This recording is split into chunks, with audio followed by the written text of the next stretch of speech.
ሰበር ማምሻውን የፌደራል ፖሊሶች ወደ ቴዲ አፍሮ ቤት ሄደው እንደነበረ ተሰምቷል። ከሰዓታት በፊት የቴዲ አፍሮ እጅግ በጣም የቅርብ ጓደኛው የነበረውና ካጠገቡ የማይለየውን የሱፍ ያሲንን የፌደራል ፖሊስ አባላት እቤቱ ድረስ በመሄድ እየደበደቡ የቴዲ አፍሮ ምክትል ማናጀርና ቃል አቀባይ መሐሌት ሰለሞን መታሰሯን አሁን በሰበር ዜና መዘገብ ይታወቃል። እንደምን አረፈዳችሁ እንደምን አደራችሁ። ዛሬም ሰበርና አዲስ በሆነ መረጃ መተናል። የታዋቂው ድምፃዊ ቴዲ አፍሮ አማካሪና ማናጀር ዛሬ ምሽት በቁጥጥር ስር ሊውሉ ችለዋል። እንዲሁም የፌዴራል ኃይሎች ወደ ቴዲ አፍሮ ቤት ቢያቀኑም ከበር መልሷቸዋል። በዛሬው በብልጽግና ስብሰባ ላይ ከፍተኛ ጫና በአርቲስቱ ምክንያት ስለደረሰብን ቴዲን በማሰር ጫና ራሳችን ላይ አንፈጥርም፣ ነገር ግን በደህንነቶች በማዋከብ ሐራስ በማድረግ በማስፈራራት እንዲሁም ከገቢው ጋር የማይመጣጠን ከፍተኛ ግብር ጫና በመቆለል ከኢትዮጵያ ለቆ እንዲወጣ ማድረግ የሚል ነው የተላለፈው መልእክት። ይሄ በስብሰባ ላይ ዛሬ የተነገረ ነው። ከተጨባጭ ማስረጃ ጋር ከምንጮች የመጣ ነው። ቴዲ ሀገር ለቆ መውጣት አለበት። ስለዚህ ሀገር ለቆ እንዲወጣ የፈለግነውን ሁሉ ማድረግ አለብን።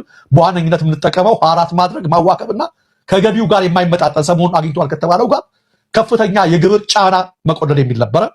እሱን ተከትሎ ሐራስመንቱ ወዲያው ነው የተጀመረው። ተመልካቾቻችን አሁን በደረሰን መረጃ መሰረት አሁን ከሰዓታት በፊት የቴዲ አፍሮ እጅግ በጣም የቅርብ ጓደኛው የነበረውና ካጠገቡ የማይለየውን የሱፍ ያሲንን የፌደራል ፖሊስ አባላት እቤቱ ድረስ በመሄድ እየደበደቡ ወደ ጣቢያ ወስደውታል። በአሁኑ ሰዓት ይህ አስነዋሪ ድርጊት ተባብሶ እንደሚቀጥል ይጠበቃል። አሁንም ሐራስመንቱ ከዚህ ነው የሚጀምረው።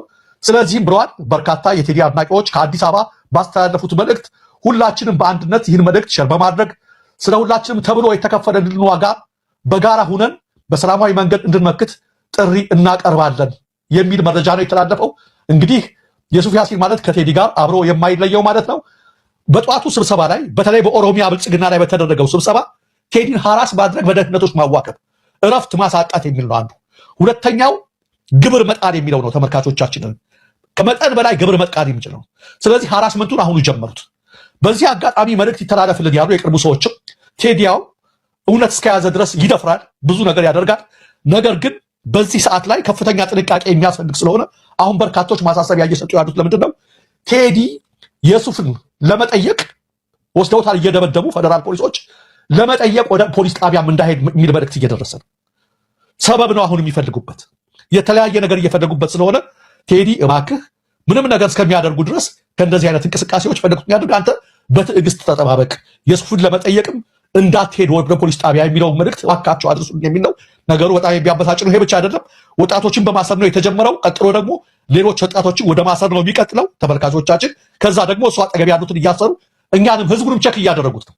እስኪ ምን ያመጣል እያደረጉ ቸክ እያደረጉት ስለሆነ ይሄን ነገር ነው እያደረጉ ያሉት ተመልካቾቻችን፣ አድማጮቻችን። የቴዲ የቅርብ ሰው ካጠገቡ የማይለየው የልብ ወዳጁን የሱፍ ያሲንን ያለ ምንም ጥፋት ምንም ነገር ሳያደርግ የፌደራል ፖሊሶች እቤቱ በመሄድ እየደበደቡ ወደ ፖሊስ ጣቢያ ወስደውታል። ከወዲሁ ሁላችንም ድምጻችንን ካላሰማን ሰዎቹ ስላበዱ ወደ ሌላ እርምጃ መግባታቸው አይቀርም የሚል ነው። ኦኬ እንግዲህ እንደሰማችሁት ነው። በአርቲስቱ ላይ እንደዚህ ያሉ ነገሮች ያንጃበቡበት ይገኛሉ። የብቻ አይደለም። የቴዲ አፍሮ ቃል አቀባይና ምክትል ማናጀር መሐሌት ሰለሞን በትናንትናው ዕለት በቁጥጥር ስር ውላለች ማለት ነው። የመረጃ ላስደምጣችሁና ዮኒ ማኛ አንድ ሀሳብ አንድ ትችት ያቀረበት ቪዲዮ አለ። ወደሱ እንሄዳለን። የቴዲ አፍሮ ምክትል ማናጀርና ቃል አቀባይ መሐሌት ሰለሞን መታሰሯን አሁን በሰበር ዜና መዘገብ ይታወቃል። ሌሎች ተጨማሪ አፕዴቶች አሉ። ከዚህ ቀደም እንግዲህ የቴዲ አፍሮ የቅርብ ሰው የሆነው ያሲን መታሰሩን ዘግቤላችሁ ነበረ። አሁን ደግሞ ማህሌትን ካረፈችበት ቦታ እንደወሰዷት ነው ምንጮች ለዛሀበሻ የገለጹት። በዚህ መሰረት ቤት ወደ ሳሪስ በሚገኘው መኖሪያ ቤቷ በመሄድ የፌዴራል ፖሊሶች ፍተሻና ብርበራ ማድረጋቸውን የቤተሰብ ምንጮች ገልጸዋል። ይህን ተከትሎ እንግዲህ በከፍተኛ ሁኔታ ነገሮች ውጥረት ውስጥ ገብተዋል። የቴዲ አፍሮ የቅርብ ምንም የማይለየው ጓደኛው አሁን ደግሞ ምክትል ማናጀሩና እንደዚሁም ቃል አቀባዩ የኦስትሪያ ዜግነት ያላት ኢትዮጵያ የተወለደች ዜግነቷ የኦስትሪያ ዜጋ የሆነች መሐሌት ሰለሞን መታሰሯ ብዙ አነጋጋሪ ሆኗል። ጉዳዩን እየተከታተልን ወደ እናንተ እናደርሳለን። ይህ ዜና እስከተጠናከረበት ጊዜ ድረስ ግን ፌዴራል ፖሊስ ስለ እስሩ ሁኔታ የሰጠው ምንም አይነት መግለጫ የለም። ሰበር ማምሻውን የፌዴራል ፖሊሶች ወደ ቴዲ አፍሮ ቤት ሄደው እንደነበረ ተሰምቷል። ወደዛ የሄዱትም የቴዲ የረጅም ጊዜ ጓደኛ የነበረውን ዲጄ ዊሽ እንፈልገዋለን በሚል እንደሆነም የመረጃ ምንጮች ለዛሀበሻ ገልጸዋል። እንደ ምንጮቻችን ገለጻ ወደ 6 የሚሆኑ የፌዴራል ፖሊስ አባላት ቴዲ አፍሮ ቤት በመሄድ ዲጄ ዊሽን እንፈልገዋለን ጥያቄና እንወስደዋለን በሚል ለመግባት ሙከራ አድርገዋል። ሆኖም ቴዲ አፍሮ በምሽት ከ6 ሰዓት በኋላ ወደ ቤቴ እንድትገቡ አልፈቅድላችሁም በማለት ከፖሊሶቹ ጋር የተወሰኑ ንግግሮች ከተደረገ በኋላም ዲጄ ዊሽም ለጊዜው ሳይያዝ ቴዲ አፍሮ ቤትም ሳይገቡ መመለሳቸውን የመረጃ ምንጮች ገልጸዋል። በዛሬው ዕለት እንደነገርኳቸው የቴዲ የልብ ጓደኛ የረጅም ጊዜ ጓደኛው ያሲን እንደዚሁም ደግሞ ምክትል ማናጀሯን ሰለሞን መታሰራቸውን መዘገባችን ይታወቃል። በአሁን ሰዓት ላይ ሜክሲኮ በሚገኘው የወንጀል ምርመራ ቢሮ ውስጥ ታስረው እንደሚገኙ የፖሊስ ምንጮች ለዛሀበሻ ገልጸዋል። ጉዳዩን እየተከታተሉ ወደ እናንተ እናደርሳለን። በዚህ በቴዲ አፍሮ ዙሪያ ያሉ ሰዎች ላይ እየደረሰ ያለው የእስር ዘመቻ ብዙዎችን እያነጋገረና ብዙ ጥያቄዎችንም እያስነሳ ይገኛል። እስኪ እናንተ በጉዳዩ ላይ ያላችሁን አስተያየት በኮመንት ላይ እናንብበው። አሁን ያለው መረጃ ይሄን ይመስላል። እየተከታተልን እናቀርባለን። ፔጃችንን ይከታተሉት። ያላለፉት 8 ዓመታት የኦሮሞ ብልጽግና የአብይ አህመድ አስተዳደር የኢትዮጵያ ንጹሃን ዜጎች ላይ በተለይ አዲስ አበባ ህዝብ ላይ የፈጸመው ግፍ ያፈሰሰው ደም ቴዲ አጋረንቲዩ ነገ ዛሬ በጥይት ኃይል ደብቆታል። ዛሬ በመስፍን ፉከራ ይውል ይታያል። ባንዲራችሁን፣ ማንነታችሁን፣ መሬታችሁን ነጥቀን የፖለቲካ አስተሳሰባችሁን ከነ ባንዲራችሁ ቀብረናል ነው የሚለው። ትናንት ቴዲ ትዝ ይላል አባይ ፀሐዬ የኦሮሞ ወጣቶች አደባባይ ወጥተው ቤታችን አይፍረስ፣ ንብረታችን አይውደም፣ ሰላም እንፈልጋለን፣ እኩልነት እንፈልጋለን ሲሉ ምን ይል ነበረ? ጌታቸው ረዳ ዛሬ ከአብይ ጋር የተሰለፈው ምንድን ነበር የሚለው? ምን የሚለው? እሳትና ጭድ ምንም አያመጡም፣ ይሄ ጮሆት ነው ይሉ ነበር። ዛሬስ እነ መስፍን ፈይሳ 4 ኪሎ ገቡ። ዛሬ ምንም አታመጡም፣ ዱላኛ ጋር አለ። ሚውት አድርገው ነው በደለ። ዱላውኛ ጋር ነው፣ ታንኩኛ ጋር ነው፣ ባንኩኛ ጋር ነው። ረግጠን ገለን እንገዛቸዋለን። ባይ ዘ ወይ ቅድስቴ እኔ I don't understand why you panic, why you even been uncomfortable መስፍን ሲናገሩት ሽመልስ አብዲሳ በአደባባይ በሰበሩን ቦታ ሰበርናቸው ብሎ ሚሊዮኖችን አፈናቅሎ በዘር እየመረጠ ንብረታችንን አፍስሶ ድሃ መንገድ ላይ ሲጥለን ሳትናደጂ እና ይሄንን ስርዓት መሀል ላይ ሰፋሪ ነኝ እኔ ምናምን ትያለሽ። መሀል ላይ አይደለሽ ቅድስቴ። መሀል ላይ የሚባል ነገር የለም። ኢደር ከጨቋኝ ጋር ትሰለፊያለሽ ወይ ይሄንን ጨቋኝና ዘረኛ ስርዓት ትታገያለሽ። መሀል ላይ የሚባል ነገር የለም። ባንዲራውን ምናምን መከዳዳት ጀዋርም ክዷል ምናምን እንደዚህ አይነት ዝባዝንኬ ካንቺ አልጠብቅም። ሆነስትሊ with respect ነው ማውራሽ። ጀዋር ተከዳዳ አልተከዳዳ ለምናወራው ኢትዮጵያ ውስጥ የተከዳው የኢትዮጵያ ህዝብ ነው። የከዳው ደግሞ ይሄ ኦፒዶ ቢባል አብይ አህመድ ምላሳሙ ስንሞት ኢትዮጵያ ስንኖር ኢትዮጵያ ብሎ መጥቶ የኢትዮጵያን ህዝብ በስስ ጎኑ በኢትዮጵያዊነት ስሜቱ ኢትዮጵያን ስለሚወድ ብቻ ወደ ስልጣን እንዲያመጣው ካደረገ በኋላ የኢትዮጵያን ህዝብ መርጦ በዘር መርጦ እያፈናቀለ በዘር መርጦ እየገደለ ሀብት ንብረት እያፈሰሰ ጦርነት እየቀሰቀሰ እንዳንግባባ አድርጎ የቡድን የበላይነት ትናንት ወያኔ ከነበረው በ100 እጥፍ እንዲሆን አድርጎ ስቃያችንን ያባሰው አብይ አህመድ እንጂ ሌላ ጀዋር ምናምን። ጀዋር እኮ በፊት ጀዋር እኮ ራሱ ኮንዶሚኒየም እየሰራ ነው ኮንዶሚኒየም አትገቡም ሲል እኮ አብይን ተመክቶ እኮ ነው ገብቶ። ዛሬ የሚሰድቡን ሰው ምን ብሏል መስፍን ፈይሳ እዚህ ጋር ቴዲ አፍሮን የሚጨፈልቁትና ሊገሉት የሚፈልጉ ሰዎች አሉ። ፖለቲካው እንዳይበላሽበት እንጂ የነ መስፍን አስተሳሰብ የነዚህ የጨቋኞች አስተሳሰብ ቴዲን ብቻ አለ የአዲስ አበባን ህዝብ ባይዘው እኮ እኛ እኮ የአዲስ አበባ ህዝብ ላይ እኮ ገጀራ ዱላ ይዘው ወጥተዋል እኮ ነው ሰዎች አይደለም እንዴ? ወጥተዋል እኮ አዲስ አበባ ሐውልታችሁን እናፈርሳለን ብለው እኮ መጥተዋል። አዲስ እኛ እኮ መብት የለንም እኮ የአዲስ አበባ ህዝብ እኮ ሊገሉን መጥተዋል። ህዝብ እያልኩ አይደለም ቴዲ። ፖለቲካ ኦርጋናይዝድ የሆኑ ሰዎች ቢችሉ ያፈርሱናል፣ ይገሉናል። ግን ፖለቲካቸው ይበላሽ። ቴዲን ቤቱ ገብቶ ይገሉታል። ዛሬ ቢችሉ ዛሬ ይገሉታል። ግን እንዳይገሉት የሚሆነው ለምን መሰለ? የነሱ ፖለቲካ አፈር ከድሜ ይበላል። ለዛ ነው እንጂ ቴዲን ወደውት አይደለም። እንደ ቴዲ አንጀታቸውን የሚያቃጥል ሰው የለም።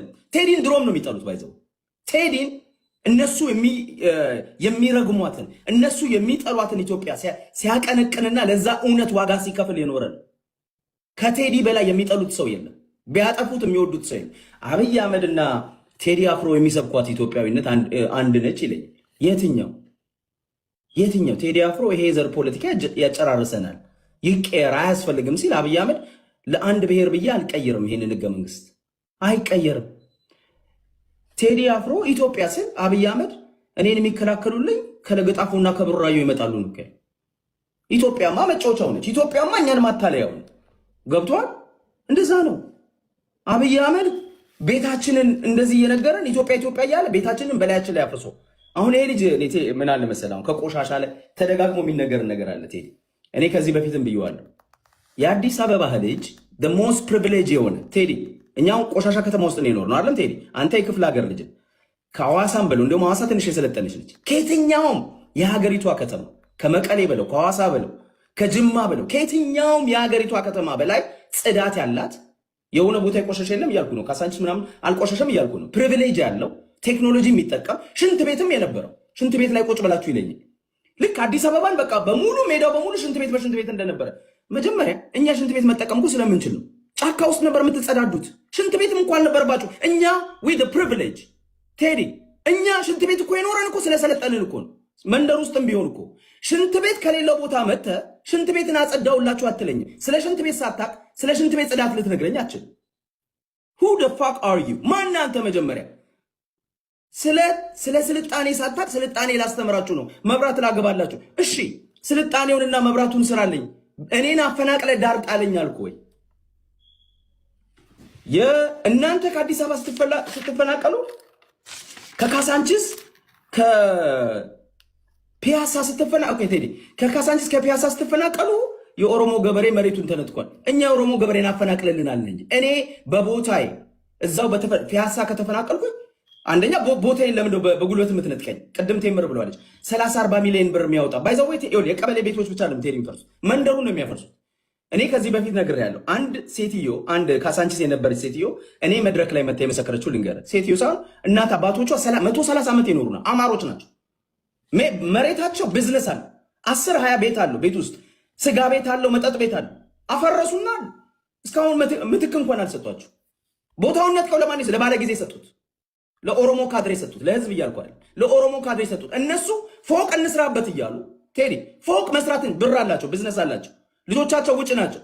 ቦታውን ነጥቀው ለባለ ጊዜ ሰጡት። ቴዲ ይሄ ነው እየተፈጸመ ያለው፣ ግፍ ነው እየተፈጸመ ያለው። ይሄንን እውነት ስናገር ያመሃል ይመምን። በተረፈ የአማራ ብሔርተኞች እዚህ ጋር እነ ቴምር ቴዲ አፍሮ የዘፈነው ለአማራ ነው።